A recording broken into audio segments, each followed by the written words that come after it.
Listen, they listen. It's a done deal. They hold them. They hold them in storage too long. Let this boy fight.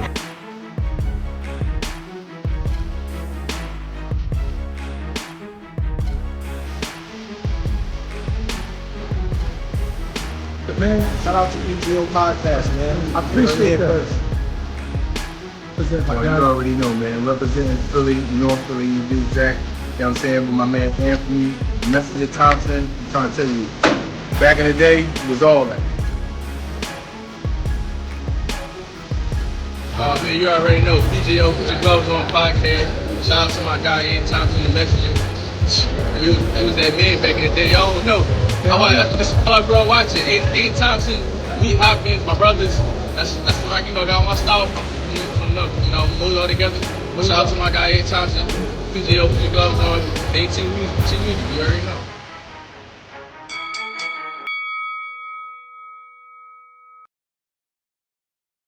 Come on, put him up.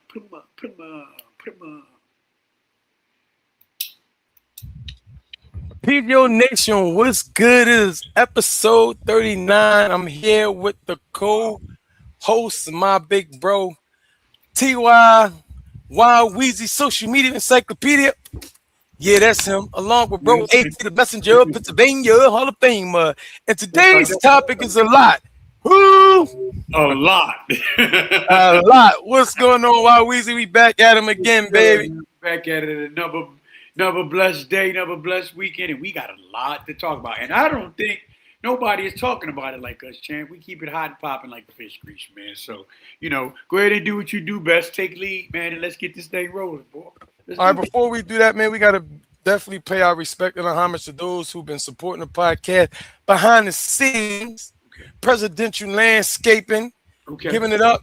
Make sure that you guys are trying to support. If you have any lawn that looks like this, reach out to Presidential Landscape and remember use the password at the end of the video. You can get real prices. Listen, I know you might not feel like going out there pushing your lawnmower. Some of you may not even have a lawnmower, but it's okay. We got the answer today. It is Presidential Landscape. Before and after. There you go. Contact information is right there along with the promo code hashtag or pound 1237 PGO. And champ, let me just say this though. That looked like a totally different lawn and front porch. The first time with all the grass around it, it looked like the Addams family house. Damn, that's a good analogy, T.Y. Yes.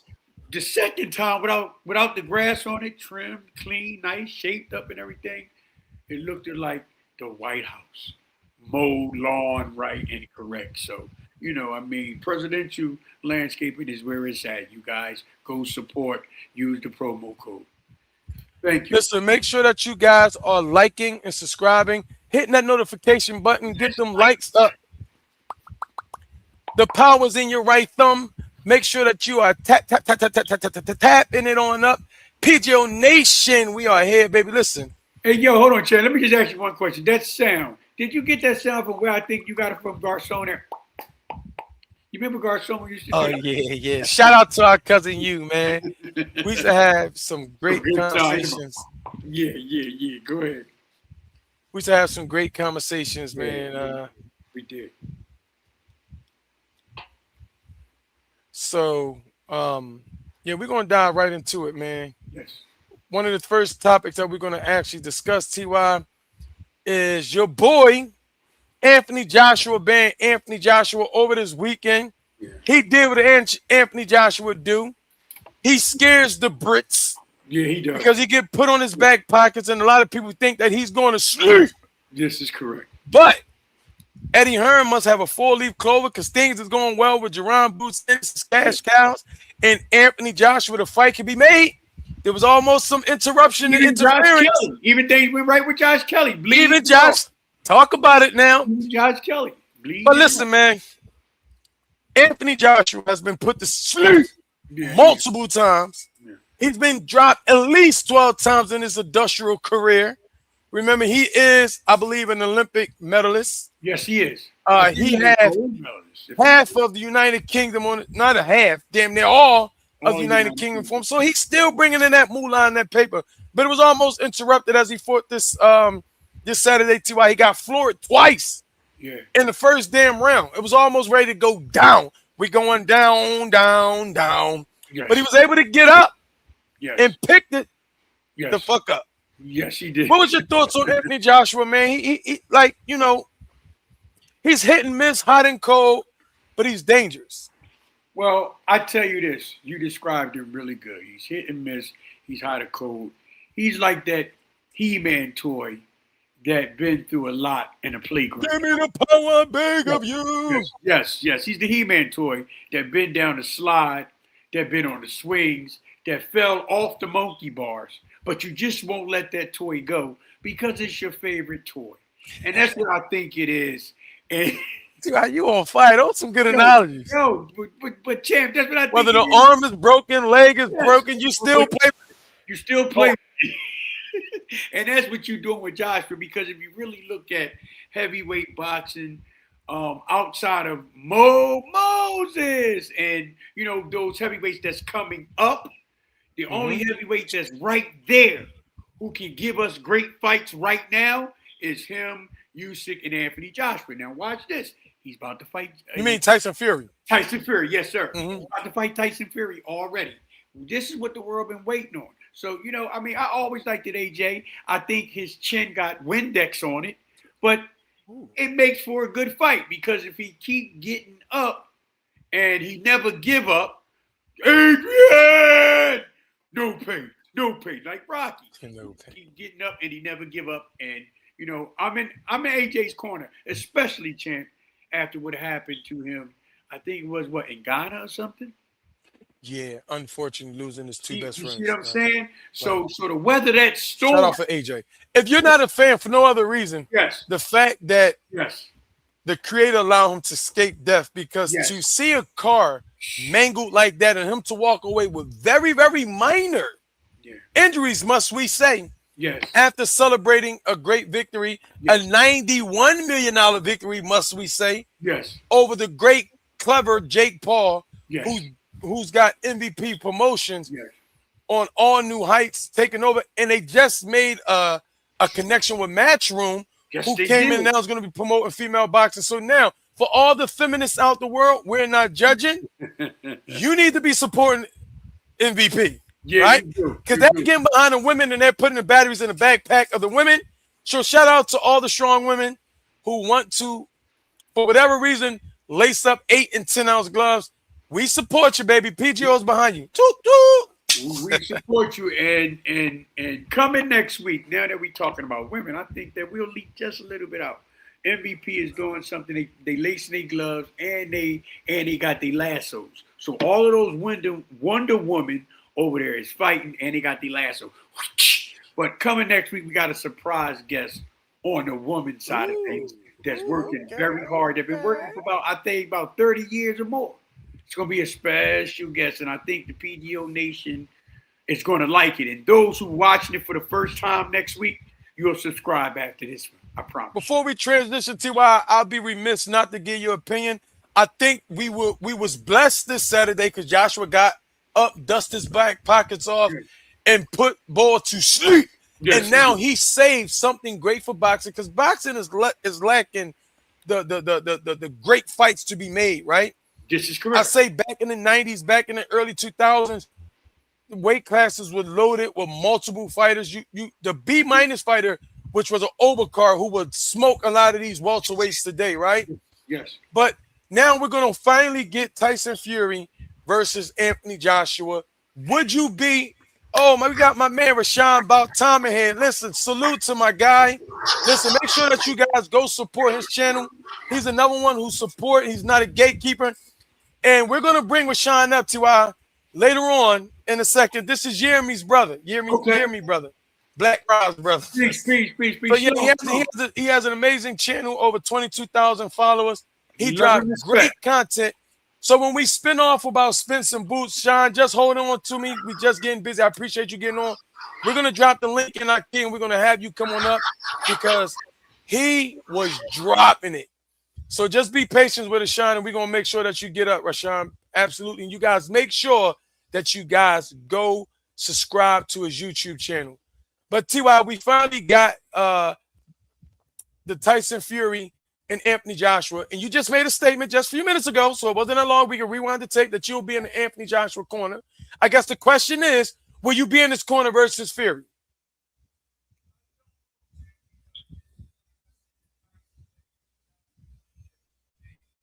I think you on mute, T.Y. Great question, champ. Just like I said, Anthony Joshua is that He-Man toy that just been all in the playground, smeared in the mud, and fell off the monkey bar, slid down the slide, and sprained his arm on a swing. Tyson Fury been through some stuff too, and Tyson Fury really can fight. He's the last of the Erky Jerkies, not the Twitch. The Twitch is different. He's the last of the Erky Jerkies, and I'm not talking about a Slim Jim beef jerky or pork jerky, but he's the last of the Erky Jerkies at 6'9". He's good, T.Y. He's good. Tyson Fury would be if they was back in the day, Ringham, Barley, and Bailey would have him. He'd be a hell of a circus act. People would pay to see this guy, 6'9" gypsy, beating people up bare fist. You would pay, wouldn't you? Yeah. Would you pay? Okay. So I mean, he's pretty athletic to be 6'9". Yes, I don't think he get enough credit to be 6'9", 300 plus. I seen him down on the canvas with two-time Stephen Cunningham, right? Watch this, champ. I seen him down on the canvas with two-time Stephen Cunningham and bomb squad, and he got back up and he closed the game. So now, both of these fighters, watch where I'm going, can be comeback fighters if they don't get taken out. If they don't get put to sleep. So it's going to be a great fight, champ. They comeback fighters. You know, they come back off their ass to get ass. You see what I'm trying to say? Yeah. Tyson Fury did it, and Anthony Joshua did it. So this is going to match for a good fight. If AJ can't get past Tyson Fury jab, champ, he's in trouble. If he can, Tyson Fury's in trouble. Well, Mira's Law point out some great points about Zuffa and Matchroom having their issues with who's going to promote. You know, it's the whole Zuffa Dana White situation. And I don't know if Tyson Fury is signed with Zuffa, but he's been a heavy advocate for it, right? He's been talking Zuffa. And I don't know who is the Don. Who would be the A-side? Tyson Fury, Anthony Joshua. Yeah. Both are dominant heavyweights in their own right. Yeah. Both are bringing the UK with them. Yeah. So hell with it. Toss it up. Like Tretch said, toss it up. Yeah.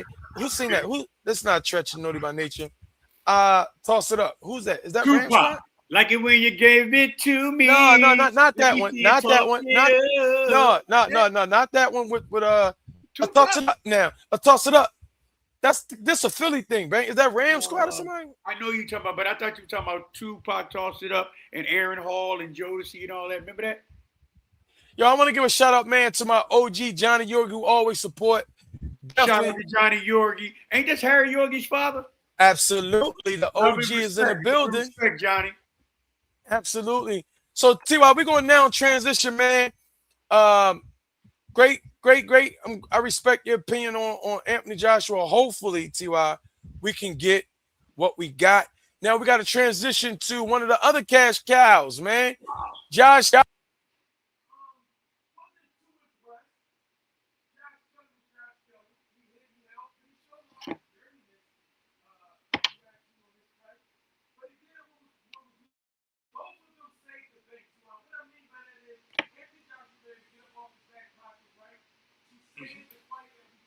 Yes.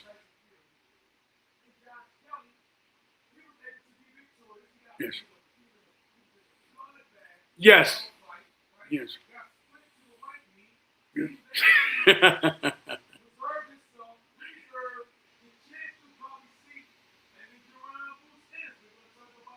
Yes. Yes. Yes. Yes.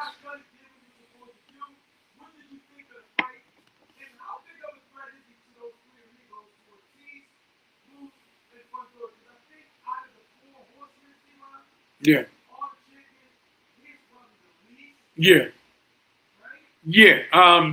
I agree, champ. What they say, Josh Kelly may be, he is the Ole Anderson. Remember when you had the four horsemen, Rick Anderson, Tully Blanchard? I was on mute that whole time. I'm sorry. Arn Anderson, and Ole Anderson. He would be like the Ole, the brother of Arn Anderson, that holds the belt because at one time they was tag team champions. Tszyu, I think you on mute. Tszyu, you on mute. Is off of me. Can you hear me? I can't hear you. All right, hold on. You want me to go out and then come back in? I guess is because it's off of me. Believe it or not. I don't know what happened. I'm going to leave and come back. Can I be heard? PGO Nation, can y'all hear me now? I'm off of mute. Okay. All right. Well, then I'll even come back in. Oh, Rashad said he can hear us. I don't know what happened. You can hear me now? Go ahead. I can hear. I don't know. Can y'all hear Tszyu? And can y'all hear me? Yes. All right. Go ahead, Tszyu. I think we could be heard. So this is the thing. He's part of the four horsemen of the guys out there with the belts, Josh Kelly, Boots Ennis, Fundora, and it's one more, right? What's the fourth one? Help me out, champion. You have Boots got both belts. That's what it is. Oh, okay. So Virgil Ortiz, he's the outside man begging for a fight. He's the outside man ringing people doorbell playing Ding Dong Dixie. Ding Dong. Then you open it and he runs and hides. Exactly. Virgil. He ain't even got a belt. But like I was saying, Josh Kelly, he is a good fighter. You don't work your way to a title holder and bleed. He bled for that belt. So you got to respect him just for being a world champion. He's IBF world champion. He been evidently keeping a rules of making weight cannot be over 7 pounds, right? After each fight. So he been disciplined. He been kicking butt to keep it. But each fight actually really been close. You know what I'm trying to say? It been close. But I think he would be the so-called, lack of better word, the one that the public, let's say this, the one that the public don't favor the most. But that don't mean that Josh Kelly can't fight, because anybody with a title or anybody that put gloves on is dangerous. Now, would he be a problem for some of the killers? I don't think so. But he's still dangerous. He didn't wake up and walk into the belt. He had to fight for that belt. And matter of fact, he beat the so-called monster. Was it Baccarat or something? Or I mean, who did he beat? What was the he beat Baccarat. Exactly. So I mean, hey, and Baccarat was supposed to be a solid, rough Terminator. Now I'll be back. So let me say this. Josh Kelly is a solid fighter with a lot of skills. Yes, he is. He do have skills. The thing is, he don't have enough pump, and power to keep somebody's off his ass. So here's what I think. I think when it comes down to all three, right? Yes. That he will give problems to Ortiz. Yes. Ortiz is heavy-handed, good puncher, right? But he has cement in his feet, right? Yes, so that means that Josh Kelly with the hand speed may give him a problem. Mm-hmm. Now, when it comes down to Fundora and to Boots, I think they walk straight through him. Me too. I think they catch up to him to do the same thing that David Abariza did and wound up stretching him and having him throw the towel. So it ain't like Josh Kelly haven't been put to sleep before. Yes. It ain't like Josh Kelly haven't been beat to a pulp. He know what it feels like to take NyQuil and go to sleep. Yeah. Yeah, he know what it feels like to talk like Pebble and Bedrock. Listen, and he also know what it looks like to reenact Rocky. Throw in the damn towel! Because that's exactly what happened, right? Yeah, he do. So he's another fighter that deserve our respect as a fighter, but I don't think he has enough arsenal to keep, like you said, Boots and Fundora off of him. I don't think he have enough arsenal because he just can't keep him off. No, and there's only so much running you can do for 12 rounds when you get beat on. 30, so we got to now talk about 36 minutes. We got to talk about Africa, right? Yes. Shout out to Africa. We was in camp with his trainer Lenny. Yes. Africa was one of the ones who definitely, if you guys watch the opening salvo, you seen that Africa. We have a relationship with him where he gave us definitely a shout out. Africa can fight. Africa can fight. Now, this is my question to you. He had a great performance against Ricardo Salas. solid guy, couldn't hurt him, but he was someone that if you ain't in shape and if you are not who you are, he'll outwork you. He's going to outwork you and he's going to expose you. Yes. I think Richardson Hitchin's best attribute is his jab. Yes, it is. He has a very, very amazing jab, and it ain't too many fighters in today's time that you link a jab to their arsenal, right? Yeah. Now, I'm not going to say it's Ike Cortez, but damn it, it's good. It's very good. It's a snapback. So I guess the question is, T.Y., I'm going to let you cook on this conversation, on the situation. We got a few minutes before we have to transition.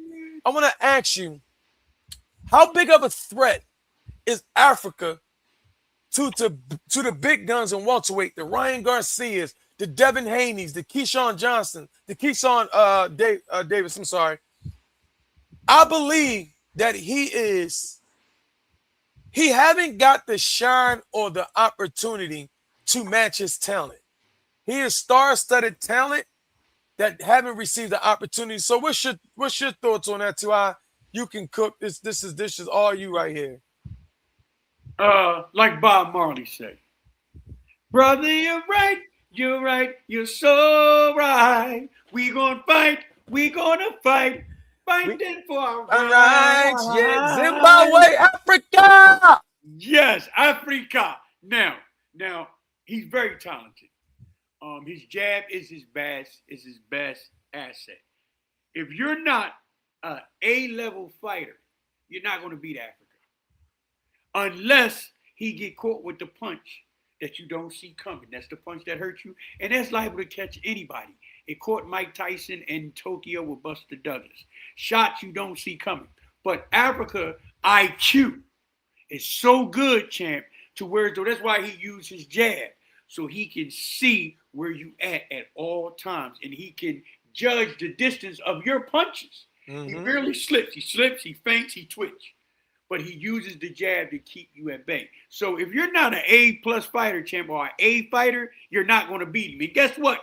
He's going to make it so simple to where as though, no disrespect to Africa, you may go to the bathroom and put some in a microwave, but you come back to the TV. Not saying that Africa is not exciting. He's very exciting if you have a monster in front of him, one that's going to make him fight. Kind of sort of like, watch this, kind of sort of like how Pretty Boy Floyd used to be, or how Money Mayweather used to be. Anyone. Because Floyd will sit in the pocket and beat you with the jab if you let him. And that's Africa. He don't press on the gas unless somebody's on his ass. If you're not on his ass, champion, correct me if I'm wrong, he's going to beat you with the jab all night. Now, and if you on him, like Emmanuel Augustus was on Floyd, they're going to rumble. You see the saying in boxing is give what they take you. Yes. And Africa and Coach Lenny had a plan, and they performed it. They won, especially with all of this problem after him going from junior welterweight, 139 or 140 or something, to what he fought at? Welterweight. 147. 140. Exactly. So he moved up to welterweight. He had to. And he looked strong. So that was a great victory for coming back of people saying he was scared of De Los Santos, correct? Yeah. He was supposed to fight De Los Santos, right? Oscar, I forget. Oscar Duarte. Oscar Duarte. I'm sorry. Oscar Duarte. That was a good, solid victory after people think that he played punk. I don't think he played solid. Punk. It was solid. He couldn't make weight. Now let him fight Oscar Duarte. We shall see. Kick his ass, Mo. I promise you. He ready. Possibly. Let's go ahead and get ready to transition, man. This is a bittersweet, a sad story, T.Y., of your boy Charlo. And listen, my heart goes out to these dudes. Because I'm going to let it be known on the podcast, these are some bad mamma jammers. They can fight. All right, they can fight. All right? In both weight classes, and I only hope that they're able to get it together. But somebody dropped the ball, and somebody's head should be on the chopping block. You ever see Charlo Doberman pincher, champ? No. Okay. They Doberman pincher, they say people train their dogs like themselves. They Doberman pinchers is vicious. You got to see them, man. When you get time, just go up on YouTube and look at Charlo with his Doberman pinchers. They are so vicious, man, and they vicious just like they fathers, man. They fathers is vicious in the game. They throw a lot of punches, and Champ, I didn't mean to cut you off, but I want to say this: they throw some of the best uppercuts I've ever seen in the world. They catch people in between, like Boots caught Xander Zayas in between with an uppercut. All of them catch people with uppercuts. Them Charlo bulls, bang, cuckoo. But go ahead.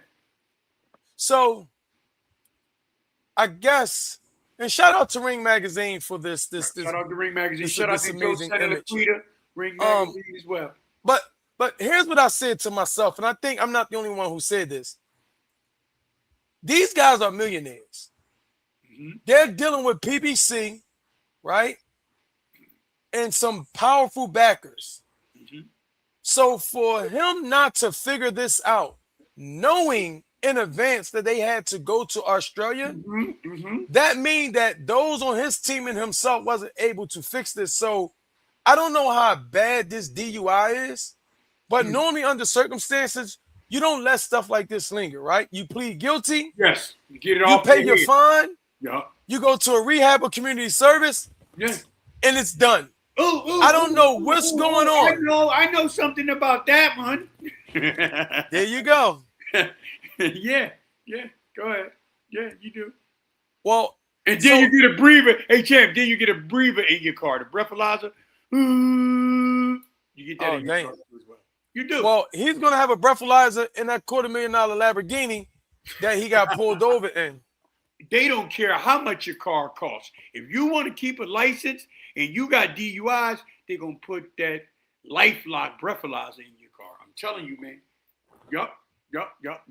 So this is an unfortunate situation, but Australia has very, very strict rules. Pure negligence, I agree with Sean. That's why I said somebody here should be on the chopping block. You can't make this error. Millions and millions of dollars was lost. Come on. It's a hurt piece, but we need to see the Charlos. Not just Jamal. We need to see Jamel in 154. I think he has something to say. He was the linear champion, the undisputed, right? Nobody has really dethroned him but himself. The mental lapse that he has, and he's been basically spazzing out lately, but we're going to keep the Charlos in our prayers because right now where boxing is at, with Gervonta Tank Davis gone, right?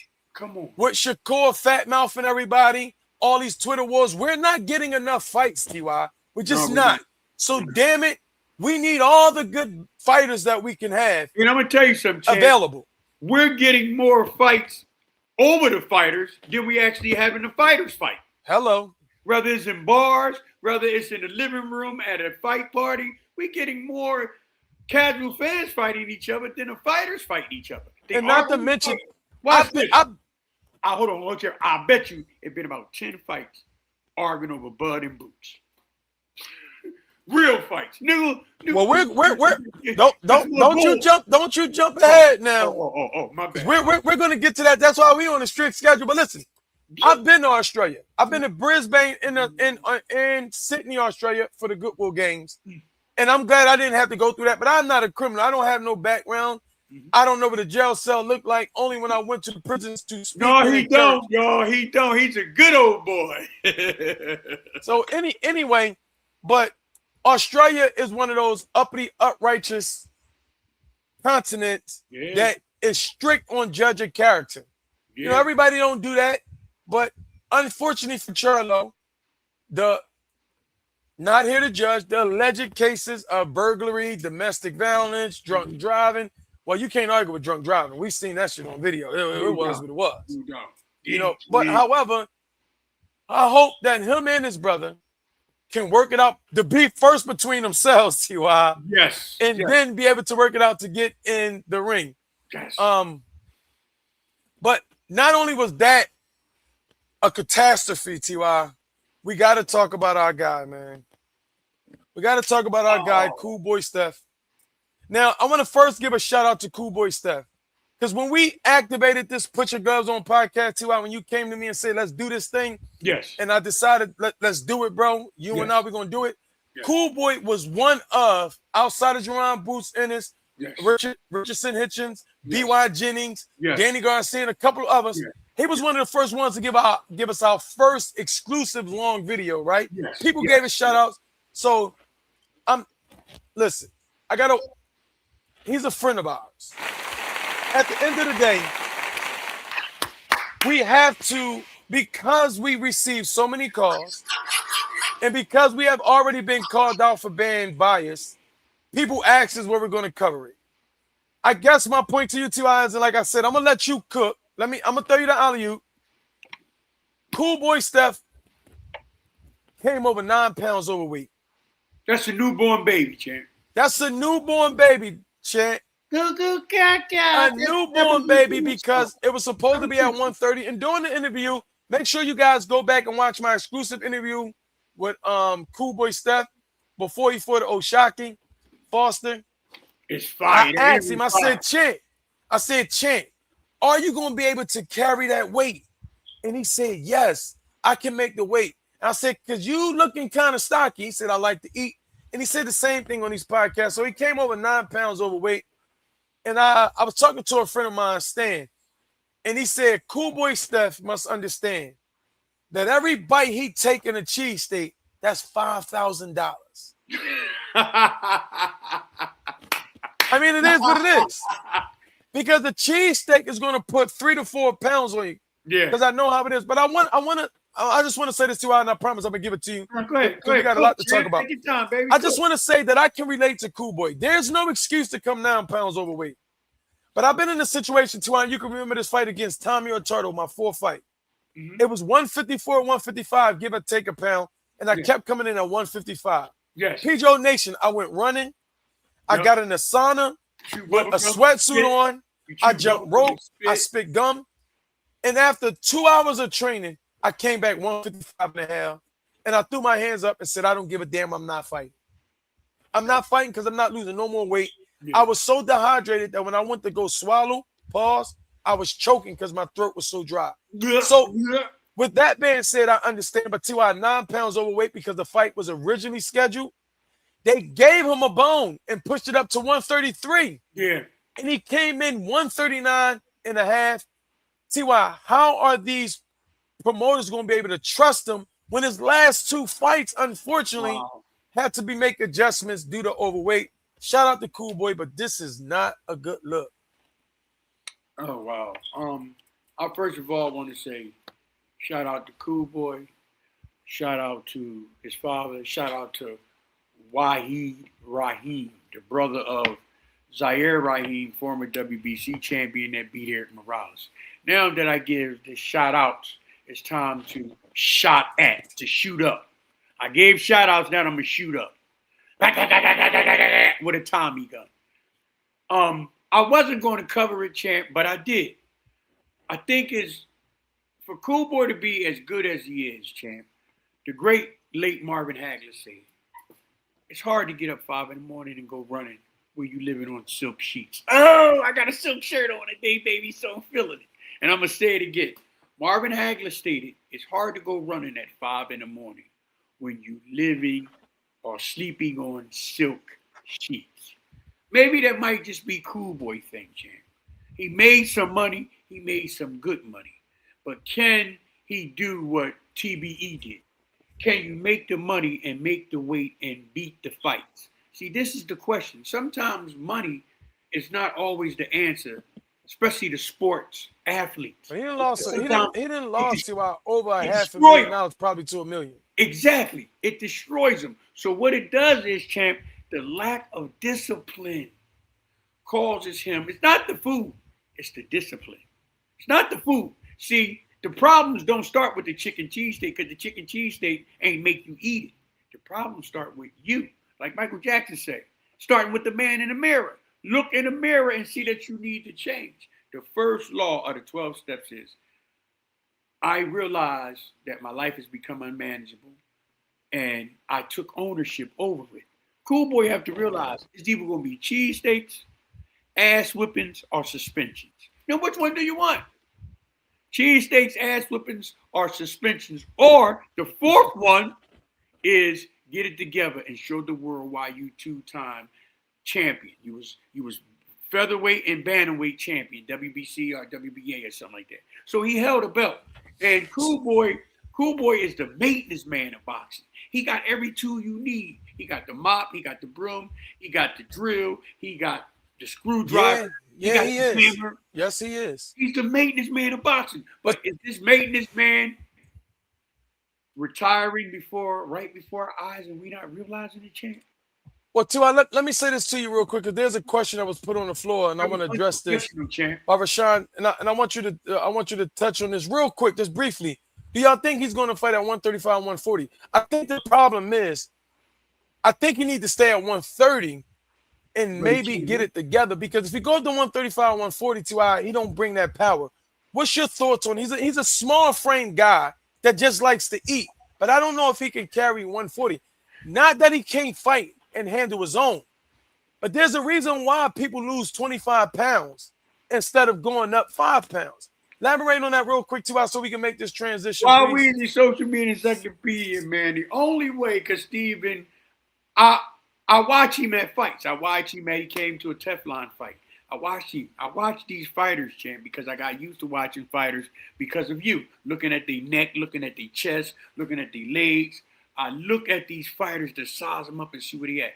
The only way, watch this, that Cool Boy can really make 130 unless he become a vegan and get disciplined is to smoking crack.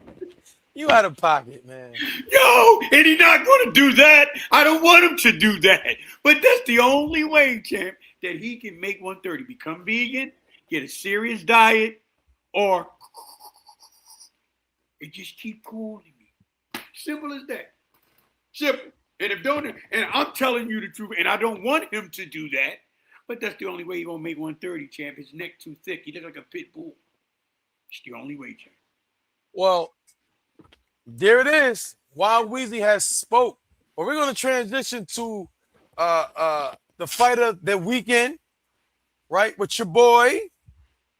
All right. Let's get into it. Earl Spence, Tszyu, has confirmed retirement. I'm proud of Spence because he went in there and he went out like an OG, right? He's a beaten fighter, you know, like R. Kelly say. My mind is telling me no. His mind is telling him no. But my body, nope. My body telling me yeah. Yeah. No, his body is telling him no too. Oh, wow. Because when he go to throw the straight left with power and force, it's just not there. No. So no. Okay. No. But here's what I want to say. I'm gonna go ahead and cook for a little bit too. I'm gonna just take a few minutes, and it's not gonna be long. And then I'm gonna throw you the alley-oop, and you can do what you do, so we can transition and get the pad work in, so we can get people who want to come up. Yeah. We got a lot to talk about, but we're gonna branch off on this. It's been 3 years since Spence been in the ring. Yeah. By no means am I going to throw shade on Spence. But I said it before the Bud fight, and this is not a knock on Bud. We're going to talk about this briefly. What type of Earl Spence was Bud actually getting? At that point in time, I fell into the Kool-Aid. I actually was one who picked Spence to beat Bud. Right? Because I just thought that Spence output probably would make the fight interesting. But lo and behold, I've been exposed. I'm wrong. I hold accountability. Bad boy. I was wrong. I disciplined myself. I thought Spence was going to beat Bud. I take it back. I thought Spence was going to beat Bud as well. Now, with that being said, Weezy, when I seen Spence fight Bud, that was when he hit rock bottom, and it happened fast. You seen the decline against Mikey Garcia was one of his best fights that he ever looked in. But then you see the decline slowly with Danny Garcia, slowly with Sean Porter, and Ugas. You seen the leaning in a little bit with Ugas, but because he still had a little bit of pop on his punches and a little bit of snap, and I ain't talking about red snapper, he was able to still fool the public. Yeah. But within a blink of an eye, Tszyu, that's how it happens sometimes. Yeah. And I tell people that you don't have to get punch drunk because we think punch drunk comes from accumulation of punches. It doesn't. It comes from the right punch. The right punch. The correct. And within a blink of an eye, when I seen Spence get in there and Bud beat the living breaks off his ass. Yeah, however, I said to myself, and anyone that knows boxing will have to say, Bud is not that much better than Spence. Not the way that ass whooping came. Yeah. Yeah. So when you watch Spence mannerism, and you even pay attention to the walking with the song, Tszyu. Yeah. Tszyu come down off of Eminem, Pump, ready to go to war. He was ready. And Spence came in on some laid back, more spiritual type. Yeah. This is it. I'm waving a white flag, but I respect him because when he stepped in the ring and the bell went ding, Tszyu, he jumped straight on his ass like a pit. Yeah, he did. But Spence don't have it no more, Tszyu. And I want to say this last thing, and then I'm gonna give it to you. If you are a Tszyu fan, or you're a boxing fan, and you did not walk away thinking that Tszyu carried Earl Spence, then Tszyu is in trouble too. Because he didn't look impressive. He didn't carry Earl Spence, champ. He did not. But if he didn't carry him, Tszyu, Tszyu ain't nothing to be proud about neither. Because he did not look good at all. Tell the truth and shame the rumor. The only difference was that when he hit Spence, he knocked him from pillar to post. Yes, only because Spence don't have no legs up under him. His equilibrium is off. That's why, champ. What was your thoughts on the Spence fight? And do you think that this is finally the closing of a chapter for one of the greats at welterweight? Because Spence gave us a lot of great fights, so we're not going to poo-poo on his career. Yes. What's your thoughts on the Tszyu fight? I wasn't impressed with Tszyu at all. He looked like the more fresh fighter, but I wasn't impressed. He was supposed to get Spence out of there. Well, I'm going to tell you this. Some people say you don't know a real dog or you don't have a real dog until you check his papers. When I check Spence papers, it says, beast! He fought everybody that he could fight at his time that he could fight. He didn't duck nobody, and he fought them at a good time, the word though they can't say that he fought people that was washed up. Starting from this man went to Europe, champ, to go beat the hell out of Kell Brooks, broke his eye socket. This bull was dangerous, and he kind of sort of remind me the way he fought, champ, of you. Like when you fight off the front foot pressure, that's how you was. You were just accurate, and you threw in combinations. You kind of sort of remind me of Earl Spence. Well, Earl Spence reminded me of you because he was after you, champ. And I was first, right? Yeah, exactly. He reminded me of you, champ. Y'all Adam Bomb, baby. Go ahead, Tszyu. Go ahead. Okay, y'all two remind me of each other by coming front foot first and apply strategic pressure. And the punches that y'all throw had bad intentions. That's the type of fighter Earl Spence was. And I knew that something was going on, champ, when basically him and Derrick James fell apart. I knew that was it. I knew that was it, champ. I knew it was it. That's why he took a 3-year layoff. But that was more of for the love of money. Yes. People rob their own brother. Yes. So I knew, champ, that something was wrong. And I also knew that watching this Tszyu fight, Tszyu did not carry Earl Spence. He don't have enough in his arsenal to finish Earl Spence. That's really what it was. Because if this boy could have finished Earl Spence, the whole arena would have jumped in the ring. Australia would have threw a kangaroo in the goddamn ring. You know what I'm saying? You'd have seen the kangaroo just kicking. You know, look, champ, just kicking. But he couldn't finish Big Fish off. You know what I'm trying to say? Because he didn't have the proper uppercuts. And I noticed Tszyu cannot fight in the inside. So Tszyu is in trouble because he's fighting junior middleweight. He just better live off his name and hurry up and get another big payday and retire. Now, Earl Spence, I send you love and respect, man. Love and respect. Way to ride off in your horse because I believe he do own horses. He can buy some hay and he can retire, champ. Because Earl Spence is a modern-day miracle. He had the car accident. He was put back together like Iron Man. He came in a Tszyu fight like the Terminator. I'll be back. He was fighting like the Terminator. He's a miracle. So what he did? Tszyu. What? I mean, it's true. It hurts. I mean, he is an awesome fighter, champ. I'm not doubting him. I'm saying his resume is impeccable. But I think we didn't see the last of Earl Spence in the boxing business, but in the ring. That's my opinion, champ. He fought well. He showed heart, but he just don't have it any no more, champ. What you think, champ? I don't think he have it in him no more. He needs to retire, and he needs to work a plan with Al Heyman or with his father. He owns horses. Nah, it's a done deal, Tszyu. There's no more. I mean, on the business side, but that's about it. But here's the thing, Tszyu. Yeah. I mean, this wasn't on our itinerary, but what I wanted to talk about was Isaac King. What's up, Bob? Bud put out the blueprint on him. He definitely went out like a soldier. He definitely did, bro. He did. He definitely did. Bud put out the blueprint on him. That's right. Now, this is what I would say. I think under any circumstance, Bud actually beats. He actually beats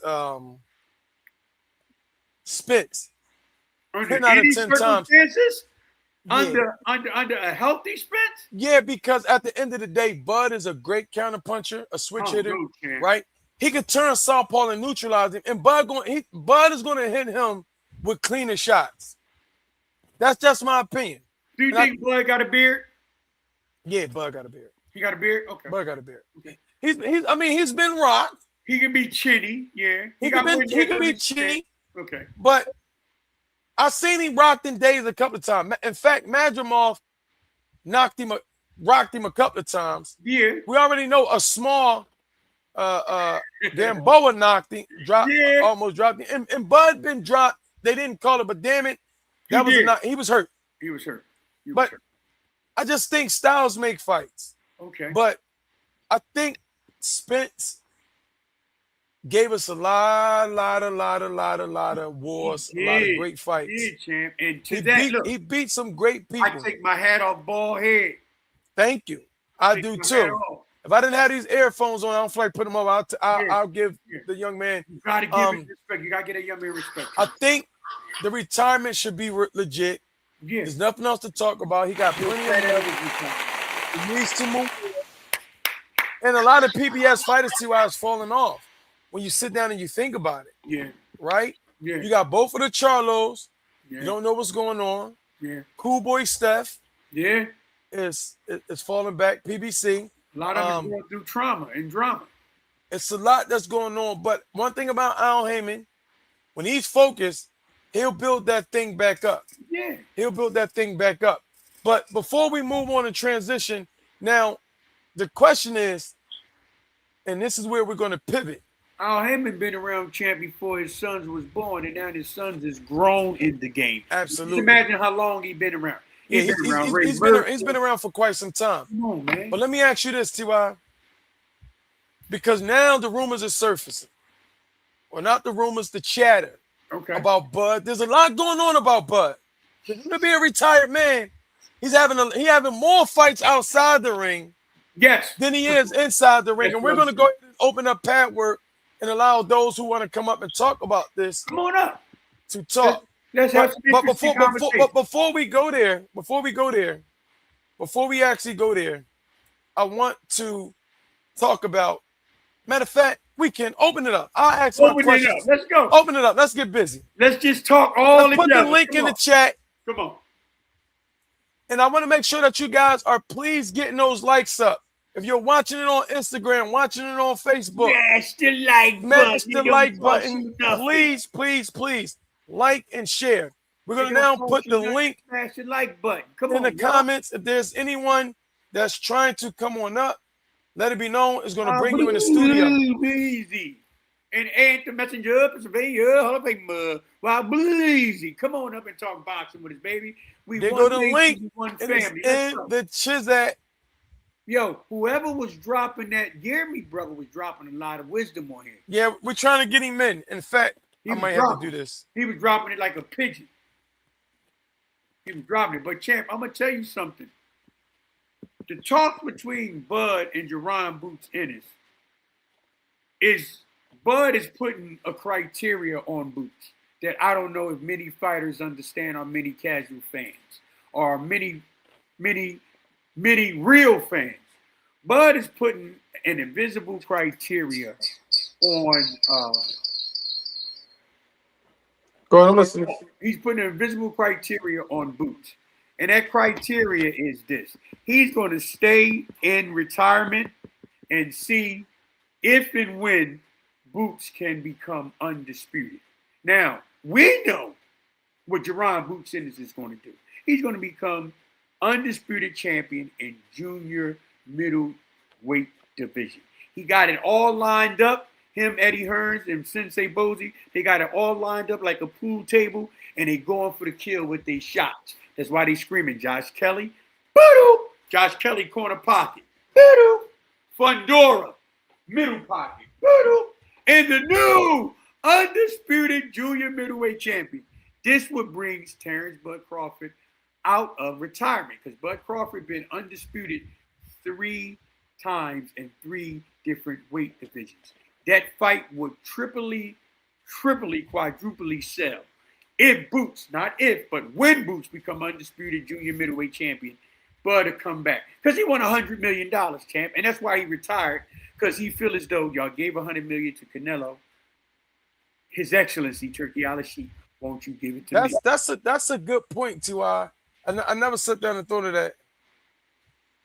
Yeah, that's when you sit down and you think about it. Yeah. So let me give you something real quick. Remember, the link is in the chat. If you guys want to come in and talk, we're going to talk about this Buzz situation. Where's Tomic at, champ? Hold on for a minute. I don't know. I don't know. Where's 215 Tomic at? I ain't seen, but you know Bud is boy, man. He ain't say anything yet. He didn't call us the Ennis brothers. I don't know. Maybe he's not on, but check this out real quick. Going down. See why? You're gonna see it later. Remember, Bud is not being honest. Because and this is what I mean. In multiple interviews, he's saying different stuff, right? That content you did. So let's break it down. He came out and said that he knew he was going to retire. The link is in the chat, fellas. Okay. And ladies, whoever want to get on. He said that he knew he was going to retire after Canelo, right? Yes. But then he came back and backtracked and said that his intentions was to go back down to middleweight and become undisputed again, because it was only going to take him 1 fight. Yeah. Meaning this, Annabeth had the IBF and the WBO, right? Laura had the vacant WBA because Bud vacated it. And Laura held that belt for a long time, champ. And Laura recaptured it after Bud let it go. Yes. Right? So now, Annabeth was supposed to fight Laura. Remember? But what happened? Annabeth tested positive for steroids. Banned substance. Yeah. So now, if Annabeth and Laura would have fought, that means one of them would have had all the belts or the 3 belts. Bud would have then came down and fought and unified the titles. And now he become a 4-time unified champ. So now, Tszyu, what you're saying don't sound too far-fetched. Yes. We can keep our fingers crossed. Yes. I think Bud is going to use Jerron Boots Ennis to do all the dirty work and mop everybody up and become unified, because Boots keeps saying, I'm all about the belts. Yes. I want to be unified. So now once Boots mop it up, because this is weird behavior on Bud. Coming and just being so loose with the mouth the way he has. So we got I'm gonna tell you why. Can I tell you why real fast, champ?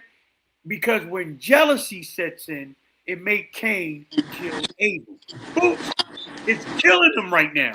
So Bud is actually jealous of Boots, and Boots did something that we all knew that he could do, and he accomplished it. See, knowing and doing is this far apart. Boots did it both, and he helped the PGO podcast complete what we was talking about. See, we watched this young man grow up, and then he goes complete it, and he go do it. Now we talking about it, and Bud is jealous. And let me say this since we go ahead, Tszyu. That's why the content you did. Everybody got to go back. What's up, bro? Everybody got to go back and watch the content that you did about Bud being a hater. because it's funny and it's supreme. So You trapped him in a lie. But go ahead, Jay. So this is what we've been talking about the last couple of weeks, and it ain't just the Messenger, Rashawn Boxing, Y-Weezy. I mean, he's been getting slack all over. If you go into some of the comments in the commentary that we made, they are killing him in the comments for whatever reason. And I think, and this is what I said the other day on my, and I'm gonna come to you, Sean. I said this when I had to clear things up. Right now, Bud is not handling it the best way he should. Nope. Now, he could be on his 50 Cent, fuck it, is on and popping. Yeah. When I see you say something about me, I'm not gonna stop, I'm gonna troll you, right? Yeah. You can't, one thing I learned, you cannot tell a man how to feel. And every man is right in their own eyes. So he may be justified, wrong or right. I can't tell him how to feel. Yes. But you cannot say that it's frustrating that every time me and him do an interview, they bring our names up. When now you're doing interviews and no one's really questioned at times, not all, but you're not being questioned about Boots and you're bringing his name up and basically slandering it in so many words. For no reason. Now, and you're supposed to be in retirement. Come on, man. Now, let me say this and I'm going to let y'all cook. Bud have reached transcending immortality. Yes, he has. Rightfully so or wrongfully so, because I think they overrated him and now they made him the best thing since sliced bread. Oh, yeah. He is an amazing fighter. But when you start saying that he's the best welterweight you ever seen, when you start saying he's up there, he can beat Oscar in his prime, he's better than Floyd. And when you got guys saying that he is the best thing you ever seen, I know you're capping. Ray Robinson, Walker Smith. Dude, you got Roy Jones. Yeah. You got Floyd Mayweather. Yeah. Listen, Oscar was nothing to sneeze at, Dick. No, he wasn't. All right, we're not going to play this game. I don't know if Bud beat a Shane Mosley at 135. Shane Mosley was knocking him. You see what Gamboa did to him at 135. You see what Gamboa did. Yeah. I don't know. Listen, and just waiting for the brothers to pop back up. I can't see y'all or I can't hear y'all. I don't know if y'all can see or hear me, but I can't see or hear y'all. Y'all cooking, boy.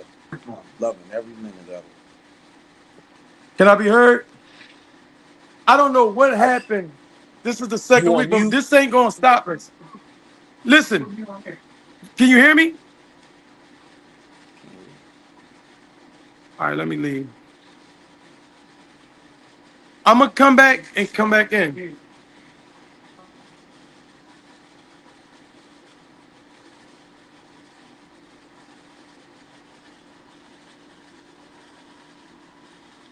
Y'all be cooking. Y'all be cooking on this joint, man. I love this show, boy. I love y'all show, boy.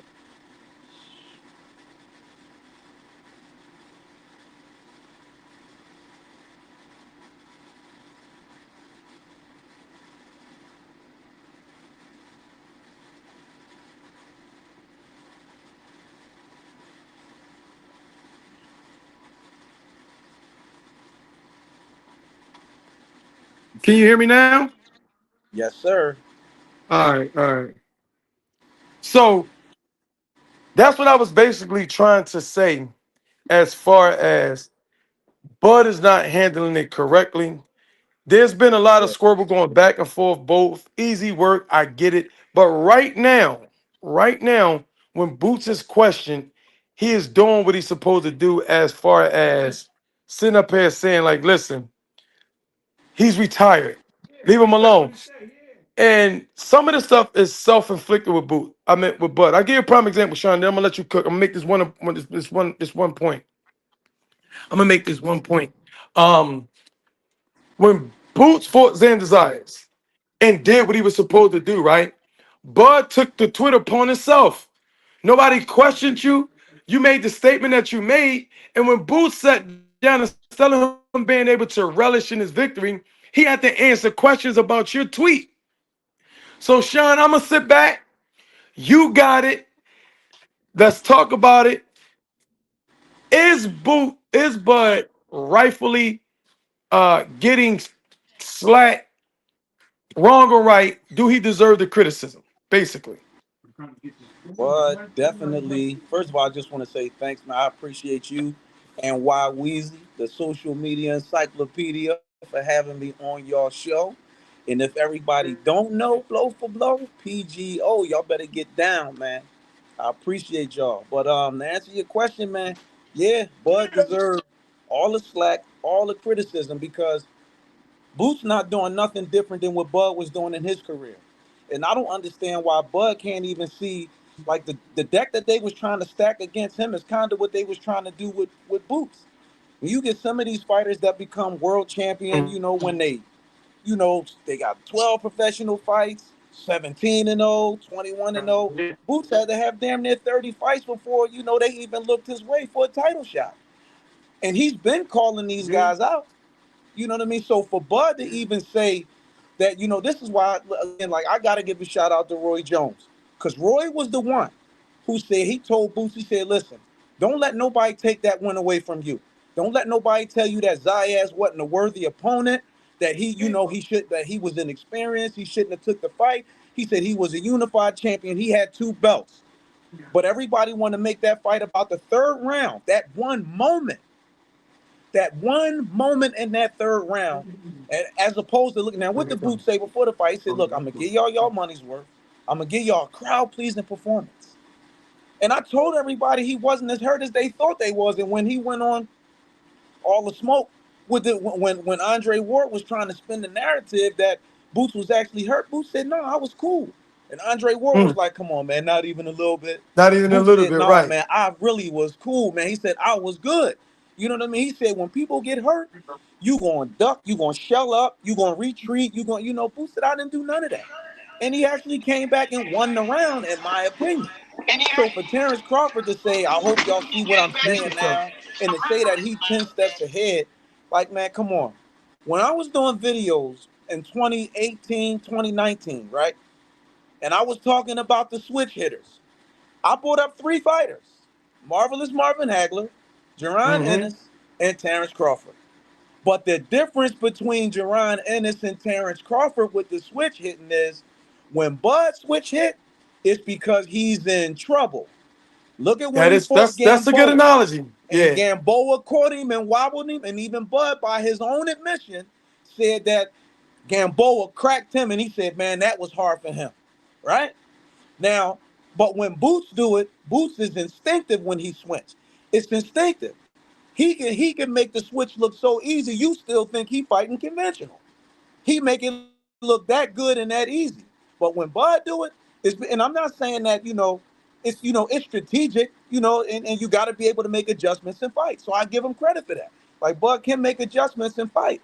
But don't try to criticize Jerron Ennis because it's his time now. And don't come out and say it's his time. And then at the same time, you turn around and say he's a hater. Are you that upset that the spotlight is on him and you're not relevant? And you trying to keep yourself relevant by attaching your name to Boots' name? You see what I'm saying? I mean, I don't know. Right. Like, I mean, am I looking at it wrong? I mean, let me No, know, man. listen. I just think when it comes down to it that these guys need to fight. And I think that right I now, can't hear you. and you can't hear me? You can't hear me?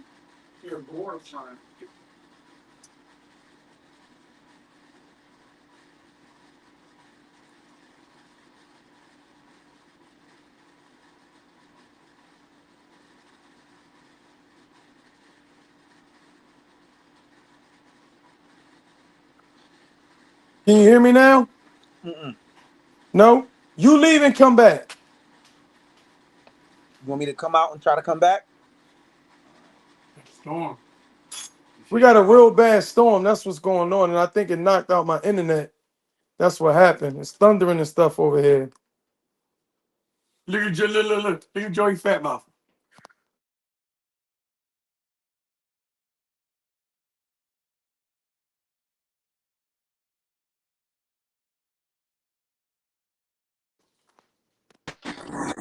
All right, I got you. Go ahead, champ. All right, there we I go. got you.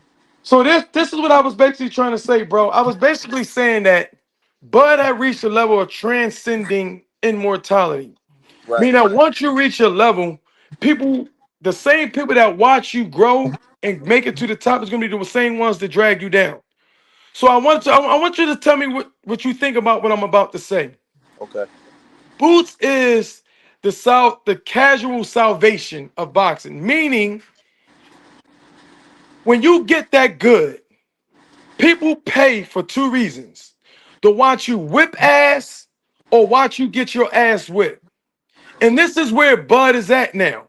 So what happened is once Bud beat Spence, rightfully so, wrong or not, indifferent, whatever you think, he took the express lane to greatness, and now he began to get catapult over some people, great fighters. You know, Oscar De La Hoya is my hero, Shane Mosley my hero, and now I hear you saying that Bud is better than them. No, no, no, no, no. Wait, we can't have that. So what happened is Boots didn't have the resume, but he had the talent. And the talent that Boots have is transcending. It is the Roy Jones. It is the Floyd Mayweathers. It is the Sugar Ray Leonards. Now, Yes. understand this. I am not saying that he's better than those people or he will ever translate to ban those people. But what I'm saying is when you have haters, right, bro? They're Yep. looking at the eye test. Why would people keep comparing Boots to Bud? Even all you guys, think about this. All you guys who say Boots haven't fought anybody. Then if he haven't fought anybody, why the hell is the public grabbing Boots to say he's the one to beat Bud? It's not that. It's the fact that, I'm going to give it to you. It's the fact that he has transcending talent. And people is now hating on Bud. And they just want to see Bud get his ass whooped. And the closest person that they see that can compete with Bud is Boots. Now, with that being said, Bud, you're great. You are all-time great. You've done things that no welterweight or nobody in boxing has ever done. But now you see what it is to be a Floyd Mayweather, to be a Roy Jones, that when you're on top, people just want to see you fall. So now what Bud is saying, bro, Bud is saying, wait, y'all keep comparing me to this dude who ain't do shit, who ain't beat nobody. But it ain't about Boots' resume. It's about his talent. And now Bud is going to be tied hip to hip. And he had the nerve to say that Boots owe me a thank you. Because if I wasn't who I was, there Delusional. would be no Boots. Now, Delusional. that's not hyperbole, but it's inaccurate and it need content. Right. Right now, Boots has gotten a lot of prestige off of you being the people's champ. You're the one, Boots, that people want to see Bud fight. So yes, you benefit from that. Right. But Bud, Boots is going to kick ass with you or without you. What's your thoughts on what I just said? A few things. Not only that, too. To touch on the part where they saying, or Buzz saying Boots hasn't fought anybody. Listen, here's the thing with that. Why can't it be the fact that Boots is just that good that if he can make the opposition he's in the ring with look like they don't belong in the ring with him, that should be a confirmation of the level of his talent. Not that the people he's fighting is no good, because guess what? Bud didn't say that when he fought David Avaneson and knocked him out. He didn't say Avaneson didn't belong in there with him. He didn't say Delorme didn't belong in there with him. And not only that, if you really want to break down his resume, you can actually kind of ask the question of, did he catch certain fighters at the right time? Because And when that's the question that's being asked right now about Spence. How much validity do you put in Bud Crawford, Spence? Because the same Spence we saw against Tszyu is the same one we saw against Bud. there you go. And guess what? Listen, and you know way more than I do. You inside, so you know way more than I do. And I get information. Spence was already a shot fighter when Bud fought him. He was. He was, and I I don't mean, and think that's nobody. not, I don't think nobody can deny it. If you are but being that's not objective, taking nothing away. That's not right? taking nothing away from Bud. But you can, like, think about this. If you look at Spence before he got in any accidents, right? Listen to how he spoke and all that. After those accidents, his speech started slurring. You know, his motions, everything just seemed off.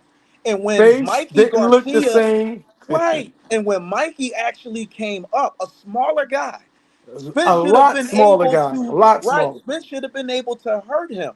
So when he couldn't stop Mikey, that should have told everybody that, come on, this guy lost something.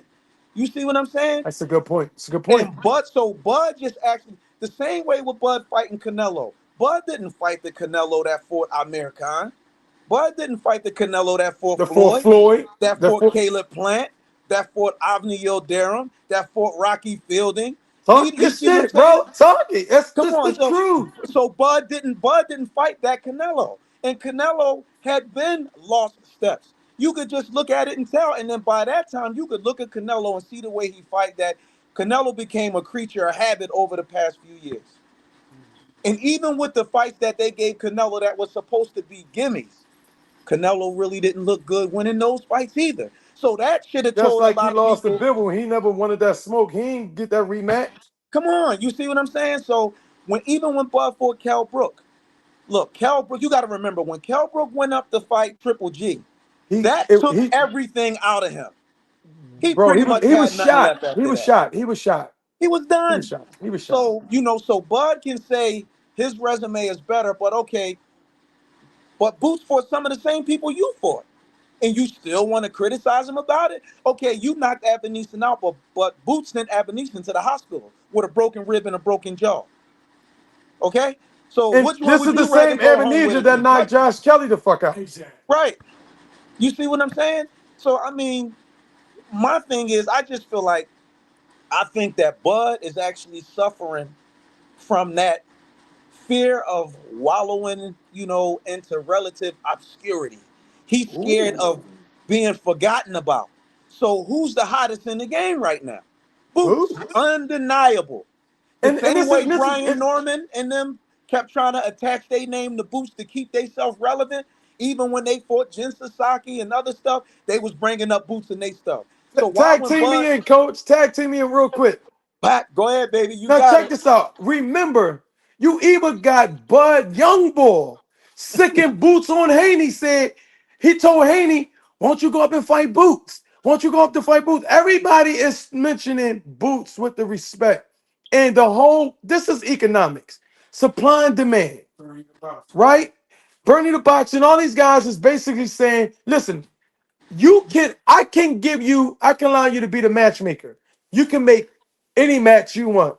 Mm-hmm. Shakur and Tank, Devin Haney and Keyshawn, none of them will be as big as Bud versus Boots. Nope. I'll give you David Benavidez and Canelo. I'll give you Bam and Inoue. Yep. If you make Bud and Boots and they're fighting on the same day, pay-per-view is going to drop on them other fighters. Numbers. Numbers is going to That go shit. crazy. So Numbers. you're absolutely right. And here's another thing, Bud.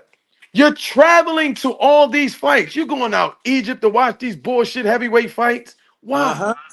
It's Mm-hmm. because you do need to feel relevant. And like I said, Bud is a victim of circumstances where his greatness has got him undeserved hatred. And it's true. And it also got him undeserved praise. Cause dude, you're not the greatest welterweight. I'm sorry. No. He's But not. No, he's not. I've heard some He's not. respectable He's not. commentators He's not. give Bud the credit of being up there with Hearns and Nah. Durant. Nah. Nah. However you feel about Bud, that's up to you. But what I do know is this: there's some truth to what you're saying. And now this is why Bud probably saying, fuck it, I'm just gonna go out and I'm gonna say how I feel about Boots. Yeah. Because if you are frustrated, you would shut it down and say I'm a retired fighter. But TY was on to something. Y-Weezy was on to something. Bud was Social gonna media take another fight to encyclopedia. unify the titles at 160. So if Boots do all the dirty work and unify all the titles, Bud might come out of retirement. But you know what I said too, though? Remember when Bud beat Spence, right? Now, through through through secure and positive information, through somebody we both know.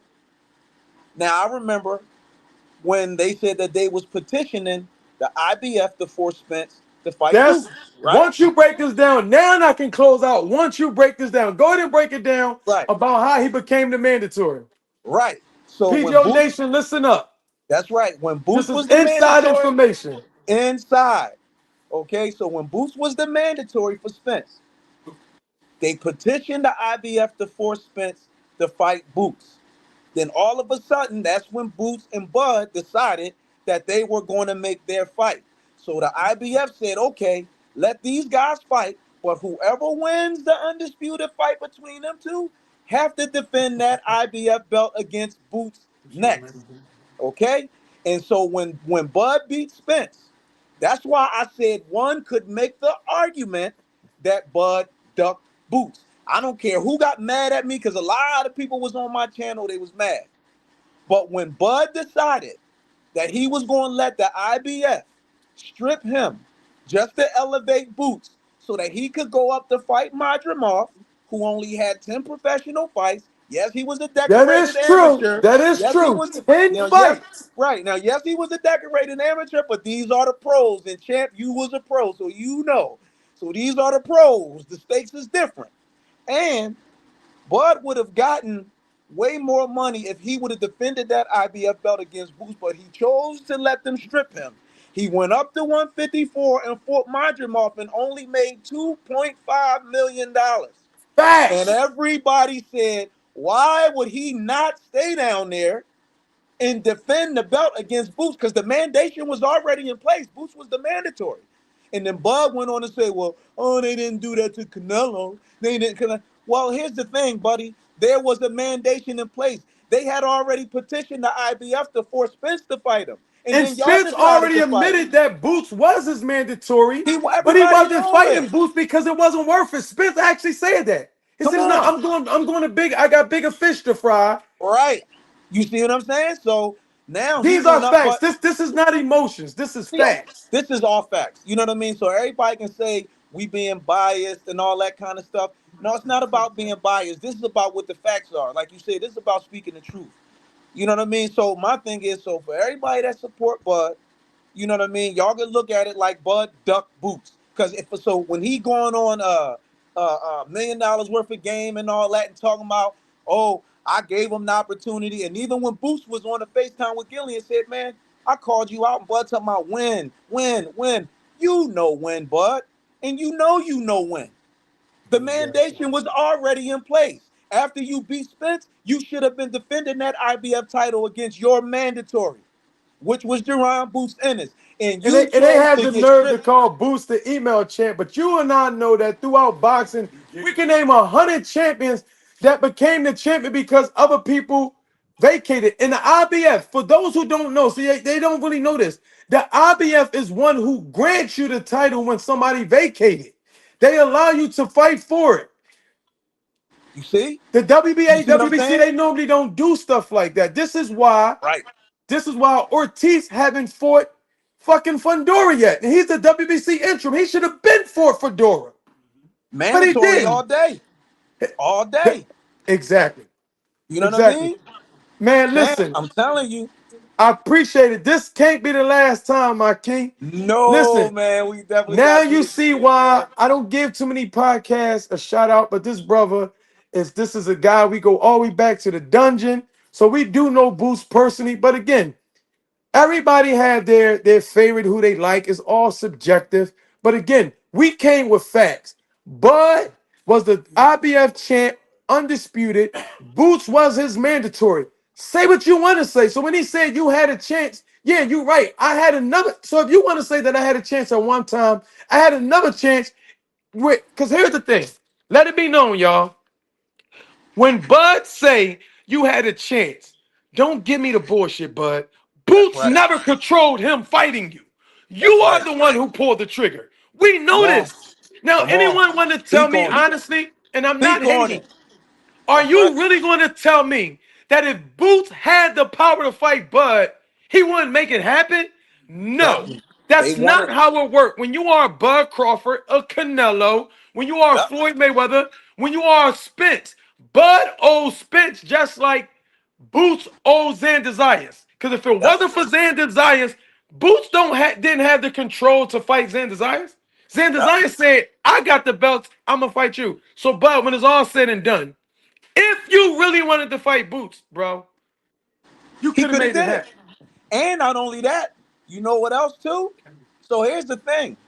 And they said the only way that Bud wouldn't have to fight Boots, right? They said is if Spence exercised the rematch clause, but the rematch had to be at 147. Now, if they was going to rematch at 54, then nah, Bud, because now that rematch clause is null and void because y'all at another weight. These belts is at 47. So you still gotta. So now you gotta take that rematch against Spence on your own time. Your mandation to fight Jaron Boots Ennis, you're mandatory, Terrence Bud Crawford at 147, who you chose not to fight.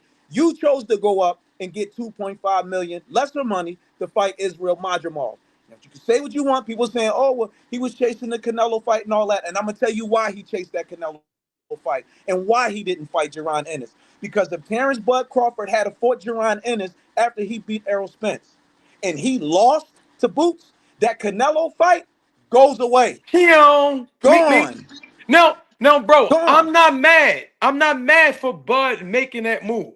Right. Because it was strategic and it's business. Okay? Right. I'm not upset. But don't piss on my back and tell me it's raining.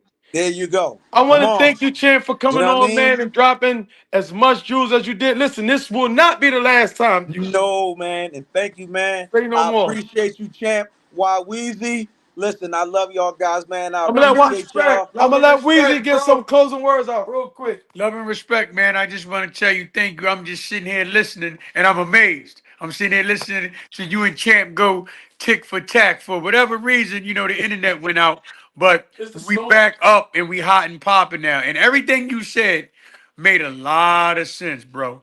You know what I'm saying? And this can't be the last time that we build. It won't be the last. Because podcasters need to hear this, because most people, like Roger Mayweather say, don't know shit about boxing. Baby. So we need more of this so we can show the people that we're actually studiers of boxing. We go back before there was titles, when it was just bare fist knuckle champions, all the way back to Jack Johnson. You know what I'm trying to say? And we are studiers of the game, not just appreciators or not just watchers or lookers. We studied it. And we did it. And we did this on a high level. So we really appreciate that. So we just want to let you know, man, big ups, respect. The chat loved you. I'm reading the comments. The chat love you, baby. So that means if the chat love you, we gotta have you back. Stick with PGO, man. Blow for blow, PGO. Y'all looking at Y-Weezy, the social media encyclopedia, baby. Yeah, that's me. I love y'all, brothers, man. All right, I appreciate y'all. Yes, sir. We love you too. So what we about to do is we about to close it out with our famous saying. You ready? Now you know. Blow for blow. Yeah. It's PGO. Like that. Episode 39, baby. Yeah. What's good, PGO Nation? This is Ant the Messenger along with Y-Weezy Social Media Encyclopedia. Now you know, blow for blow, it's PGO.